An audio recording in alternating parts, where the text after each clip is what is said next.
നമസ്കാരം പ്രിയമുള്ളവരെ, എല്ലാവർക്കും ഒരിക്കൽ കൂടി എൻ മീഡിയയിലേക്ക് ഹാർദമായ സ്വാഗതം. ലോക്സഭാ തെരഞ്ഞെടുപ്പിന് തൊട്ട് മുമ്പ്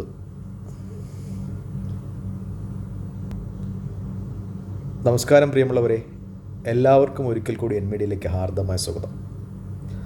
ലോക്സഭാ തെരഞ്ഞെടുപ്പിന് തൊട്ട് മുമ്പ് ഒരു വാർത്താ ചാനലിന് പ്രധാനമന്ത്രി നരേന്ദ്രമോദി അഭിമുഖം കൊടുക്കുന്നൊരു സന്ദർഭമുണ്ട്. അപ്പോൾ ചാനൽ അവതാരകൻ രാഹുൽ ഗാന്ധിയെ പറ്റി ചോദിക്കുന്നു. നരേന്ദ്രമോദി തിരിച്ചു ചോദിക്കുന്നൊരു ചോദ്യമുണ്ട്. കോൺ രാഹുൽ, ആരാണ് രാഹുൽ ഗാന്ധി? അത്രമേൽ ധാർഷ്ട്യവും അഹങ്കാരവും ചേർന്ന ഒരു ചോദ്യം. ഇന്ത്യയിലെ പ്രമുഖ ജനാധിപത്യ മതേതര പ്രതിപക്ഷ പാർട്ടിയുടെ നേതാവിനെ അങ്ങേയറ്റം അവഹേളിക്കുന്ന ഉത്തരം. അദ്ദേഹത്തെ സ്നേഹിക്കുന്ന, അദ്ദേഹത്തിൻ്റെ രാഷ്ട്രീയം, ഭാരതത്തിലെ ജനാധിപത്യ മതേതര രാഷ്ട്രീയം നിലനിന്ന് കാണണമെന്ന് ആഗ്രഹിക്കുന്ന ഏതൊരാളെയും വിഷമിപ്പിക്കുന്ന ഉത്തരം പ്രധാനമന്ത്രി നരേന്ദ്രമോദിയുടേത്. ഒരു കോൺഗ്രസ്സുകാരൻ എന്ന രീതിയിൽ ഏറ്റവും അപമാനം നിറഞ്ഞ നിമിഷങ്ങൾ അത് ഭാരതത്തിലെ ഓരോ കോൺഗ്രസ്സുകാരനും കഴിഞ്ഞ 10 വർഷത്തോളമായി അനുഭവിച്ചിട്ടുണ്ട്.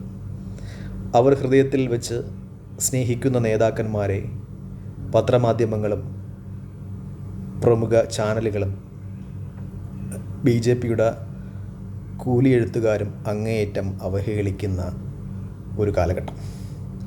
പലരെയും വിലക്കെടുത്തു കോൺഗ്രസിൻ്റെ പഴയ നേതാക്കന്മാരെ, ഗുലാം നബി ആസാദ് മുതൽ ടോം വടക്കൻ വരെയുള്ള നേതാക്കന്മാരെ,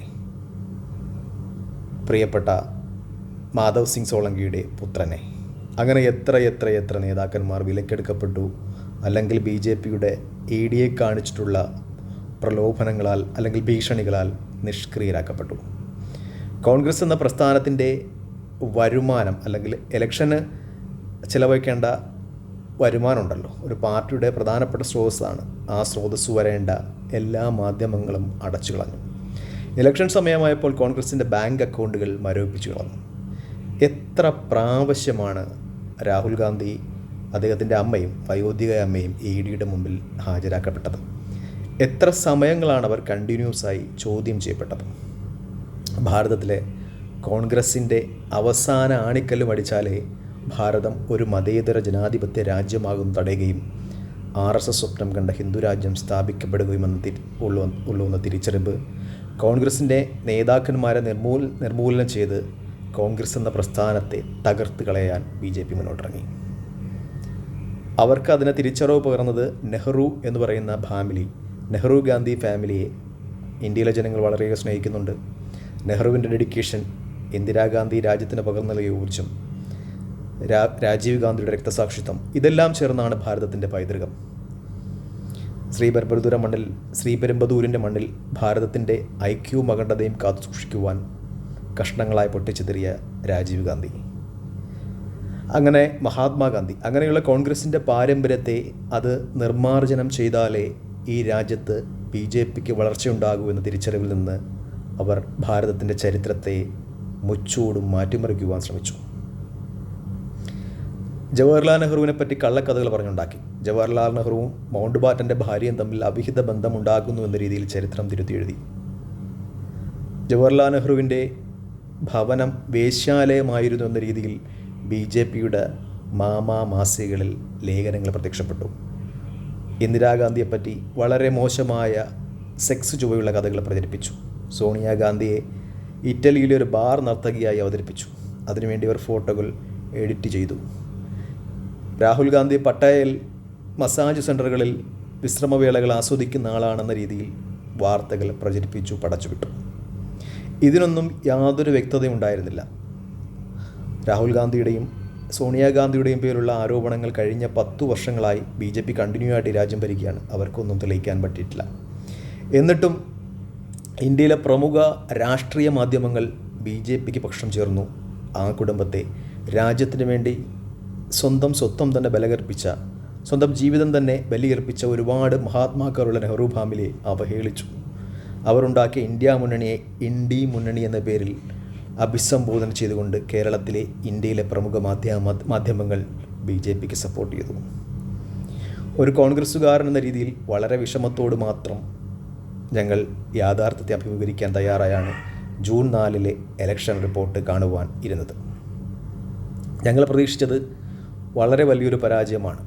ജൂൺ 4-ന് ഓരോ കോൺഗ്രസ് പ്രവർത്തകനും വാർത്ത കേൾക്കുവാനിരുന്നത് 40-ൽ പിറകെ സീറ്റുകൾ മാത്രം ലഭിച്ചുകൊണ്ട് ഞങ്ങളുടെ പ്രസ്ഥാനം വളരെ മോശം പ്രകടനം കാഴ്ചവെക്കുന്നതാണ്.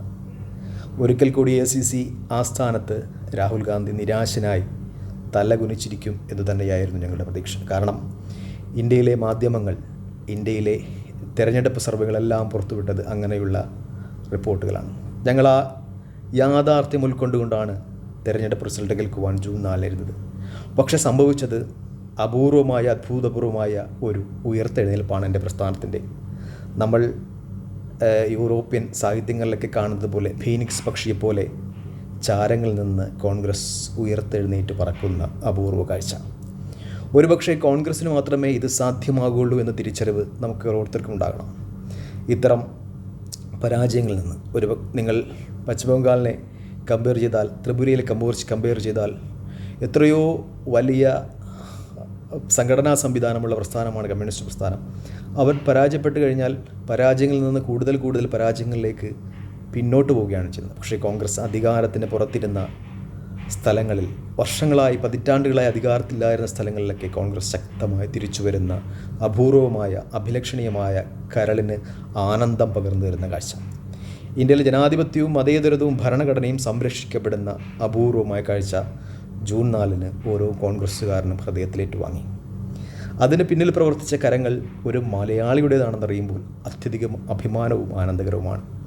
കാരണം രാഹുൽ ഗാന്ധി ഒറ്റപ്പെട്ടപ്പോഴൊക്കെ ഗുലാം നബി ആസാദിനെ പോലെ കോൺഗ്രസിൻ്റെ നല്ല കാലത്ത് അതിൻ്റെ എല്ലാ ആസ്വാദങ്ങളും ആസ്വദിച്ച്, അതിൻ്റെ എല്ലാ ഫലങ്ങളും ആസ്വദിച്ച് കോൺഗ്രസ് ദുർബലമാകുന്ന അവസ്ഥയിൽ പ്രസ്ഥാനത്ത് തള്ളിപ്പറഞ്ഞ് കടന്നുപോയ ഒരുപാട് നേതാക്കന്മാരുടെ കാലഘട്ടത്തിൽ രാഹുൽ ഗാന്ധി ഒരുപാട് അപമാനങ്ങൾ ഏറ്റുവാങ്ങുമ്പോഴും അദ്ദേഹത്തോടൊപ്പം ചേർന്ന് നിന്ന് ഈ മഹത്തായ പ്രസ്ഥാനത്തെ വിജയത്തിലേക്ക് നയിച്ച കേരളത്തിൻ്റെ കർമ്മനിരതനായ